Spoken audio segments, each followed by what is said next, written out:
The video nasty as a concept emerged in the early 80s when VHS and Betamax players became affordable for home use. In the UK, cinema releases required classification by the British Board of Film Censors, while the home video market was largely unregulated.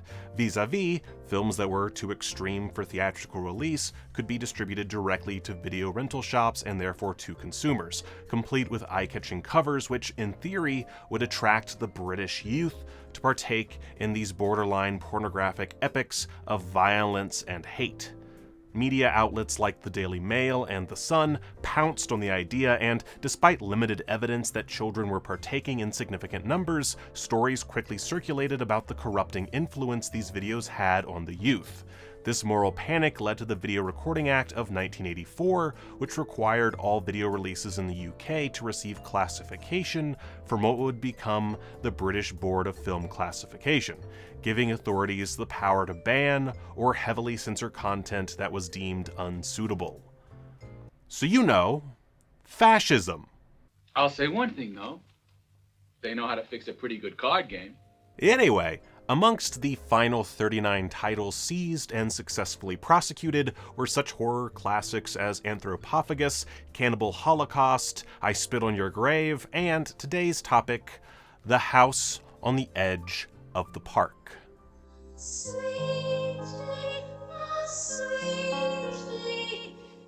This film, directed by Cannibal Holocaust Ruggero Deodato, was produced directly after that aforementioned sleazy ball of animal cruelty and released the same year. It was easily turned down for a UK cinema certificate by the BBFC when submitted in 1981, making it a particularly tantalizing video release that was soon placed on the Video Nasty list. The House on the Edge of the Park would eventually get passed in 2002, albeit cut by 11 minutes and 43 seconds. That's a lot of potential blood-curdling horror.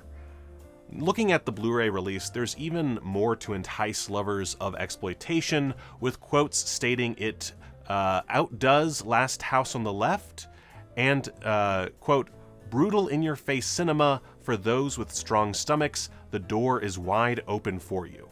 Now, spoilers ahead, I'd like to dig through the plot, and that includes discussing the big finale twist, so if you're worried about that, fuck off. The House on the Edge of the Park stars David Hess as Alex, a serial killer and rapist who, as far as we can tell, spends his time terrorizing the city and going out dancing.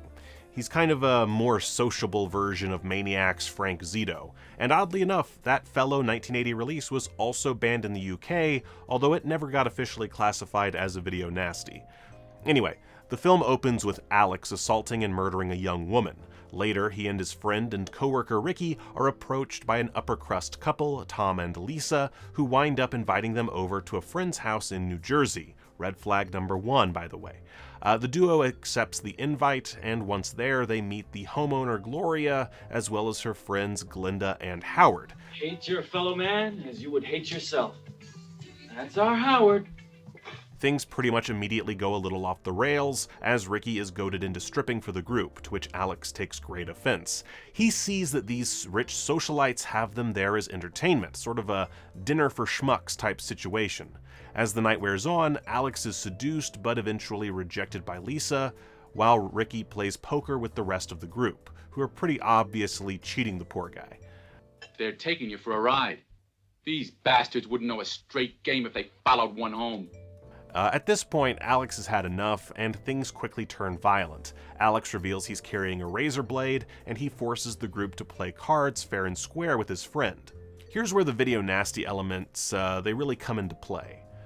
Alex invites Ricky to assault Gloria, and when the hosts try to get a handle on the situation, Alex takes further control. He and Ricky lock up the house and gather the group, with Howard tied to a table to prevent any further outbursts. Ricky molests Gloria a bit, but finds that he can't go through with the deed, which I guess adds a little moral ambiguity, but not a whole heck of a lot.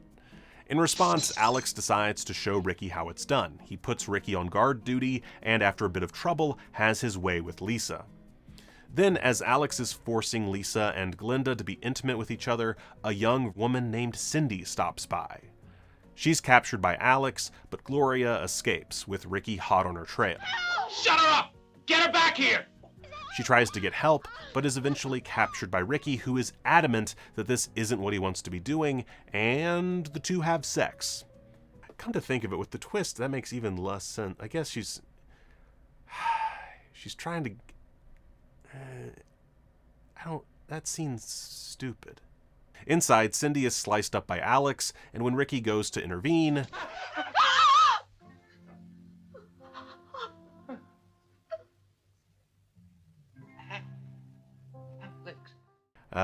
ooh. Why did you make me do it? It's a sad moment, I guess. In the ensuing emotional chaos, Tom grabs a gun hidden in a drawer and proceeds to shoot Alex multiple times, including in the crotch, leading to this incredible scream.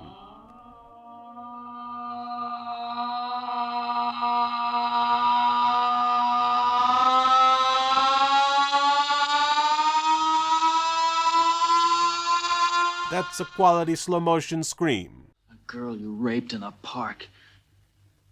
She was my sister. My sister. Dun dun dun! It was all a setup. Two hoodlums break into my house and terrorize the guests. I find a gun in a drawer and I kill you in self-defense. Anyway, Tom and the others kill Alex and spare Ricky's life and completely brush aside the shared trauma they've all incurred for themselves. The end.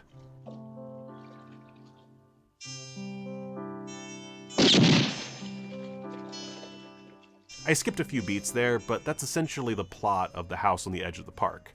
You might have noticed that the film's title bears a striking resemblance to another video nasty, 1972's The Last House on the Left, directed by Wes Craven, and itself based on the Ingmar Bergman film The Virgin Spring. In The Last House on the Left, a couple of girls are assaulted and killed. The gang of killers just so happens to go to one of the girls' parents' house for shelter, and then the big twist here is similar to House on the Edge of the Park. The parents quickly learn who the killers are and what they've done, and they enact their revenge. I've seen some people, and even the wiki article on the film, mention that House on the Edge of the Park is a remake of Last House on the Left, but really it's just a straight ripoff, right down to the casting. You may have noticed this familiar mug playing the leader of the gang in Last House. That's David Hess, who gained quite a bit of exploitation cred for his role as Krug in that film. Now, I'm not a big fan of Last House on the Left, haven't watched it in years, honestly can't remember if I said Krug's name right.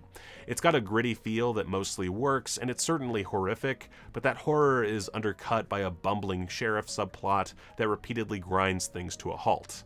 However, David Hess is great as the main villain, and he does an equally grand job in House on the Edge of the Park. Dude is sleazy as all hell. Shut up! Shut up, asshole! He just has a way of delivering lines, you know? Unfortunately, that's really all that I enjoyed here. I mean, the cast in general is pretty good, with Giovanni Lombardo Radici's Ricky in particular lending the film a little bit of moral ambiguity and likability. However, the rest of the group, save for Cindy, is just so inherently unlikable that even with the benefit of the twist, it's kind of a slog to watch them go through their trials and tribulations. Up until we find out Tom's real motive, this group is just a bunch of rich, low-life assholes clowning on some losers from New York. Then that twist comes along, and it doesn't make a whole lot of sense. It's not the worst, by any means. It certainly has its merits, but when you start to break it down, it's a really stupid plan.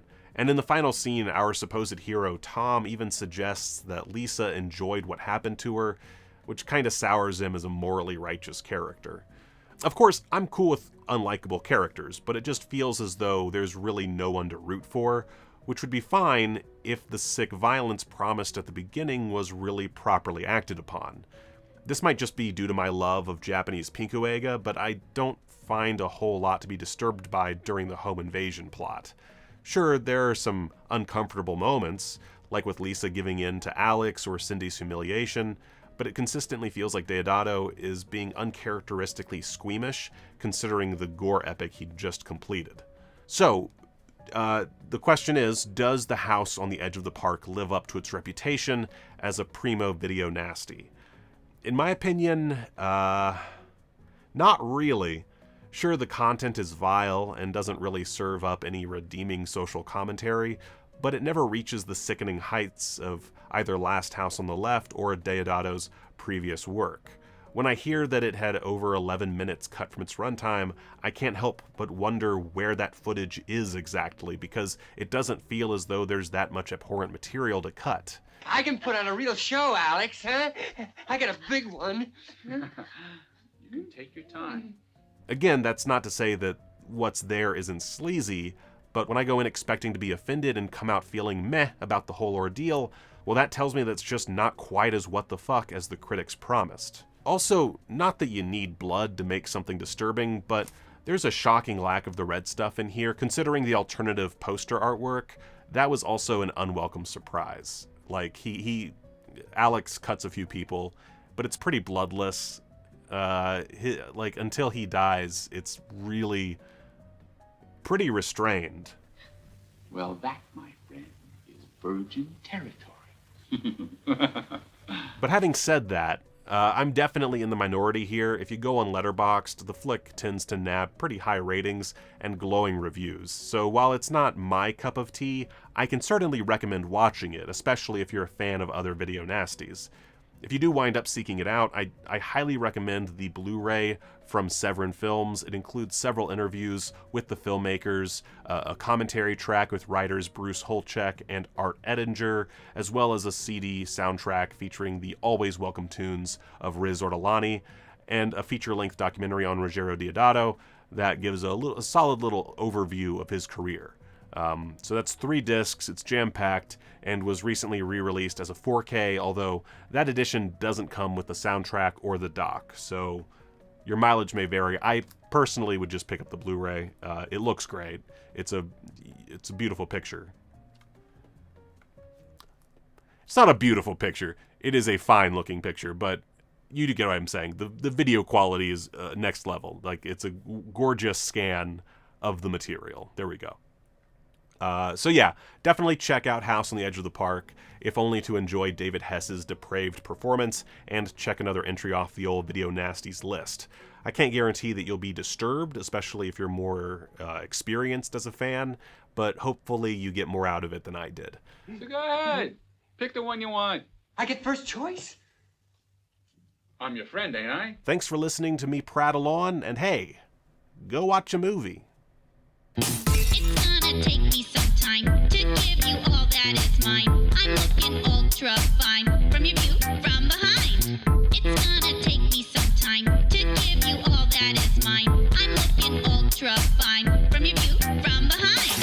Far as my phone, working played out. You got what's coming, you gonna shout. Sit right down, boy, hands in a cup.